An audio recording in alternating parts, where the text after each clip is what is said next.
আসসালামু আলাইকুম। আশা করি সবাই ভালো আছেন। যুবদল নেতার এলাহি কাণ্ড। একটি হত্যা মামলার আসামি হয়েও দলীয় নেতা কর্মীদের সঙ্গে পুলিশ সুপারের কার্যালয়ে প্রবেশ করেন কুমিল্লা দক্ষিণ জেলা যুবদলের যুগ্ম আহ্বায়ক আহসানুল্লাহ। এসপির কক্ষে বসেই সেলফি তুলে নিজের ফেসবুকে পোস্ট করেন তিনি। তা ভাইরাল হলে পুলিশ ও রাজনৈতিক মহলে সমালোচনার ঝড় ওঠে। পুলিশ অভিযান চালিয়ে শুক্রবার রাতে নগরীর পুলিশ লাইন এলাকার একটি বাসা থেকে আসামি আহসানুল্লাহকে গ্রেপ্তার করেছেন। তিনি নাঙ্গলকোট উপজেলা স্বেচ্ছাসেবক দলের আহ্বায়ক সেলিম ভুইয়া হত্যা মামলার এজাহারভুক্ত আসামি। তার বাড়ি পেরিয়া ইউপির মাধবপুর গ্রামে। পুলিশ জানায়, গত 1 ফেব্রুয়ারি দুপুর 2:30টার দিকে নাঙ্গলকোট উপজেলার বাঙ্গড্ডা বাজার এলাকায় বিএনপির দুই পক্ষের সংঘর্ষে নিহত হন সেলিম ভুইয়া।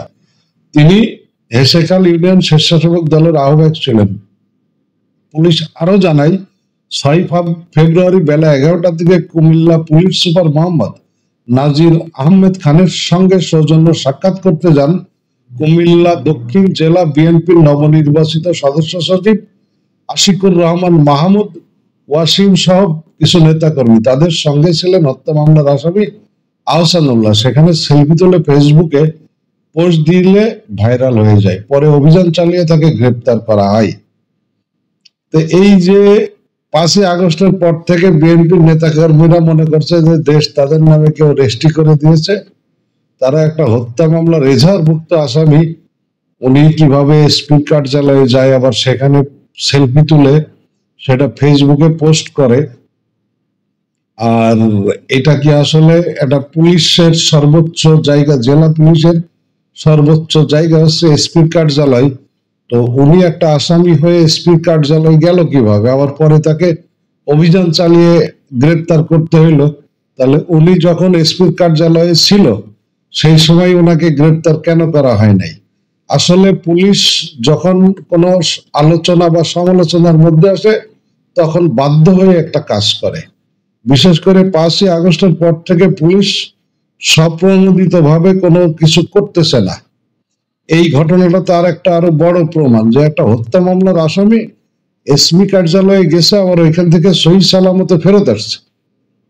তারপরে রাতে তাকে অভিযান চালিয়ে গ্রেপ্তার করা হয়েছে। আর এই যে বিএনপির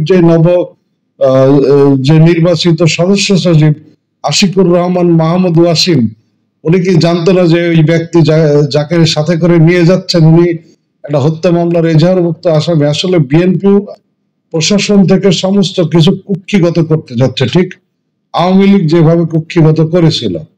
তো বিএনপি আসলে এইগুলো যা করছে সেগুলো মোটেই ভালো কিছু না। তারা মনে করতেছে কি তারা ইতিমধ্যে ক্ষমতায় চলে গেছে, এখনো মক্কা বহুত দূরে। দেশে একটা সংস্কার হবে, তারপরে নির্বাচন হবে, সেই নির্বাচনের দেখা যাবে যে কারা ক্ষমতায় যায়।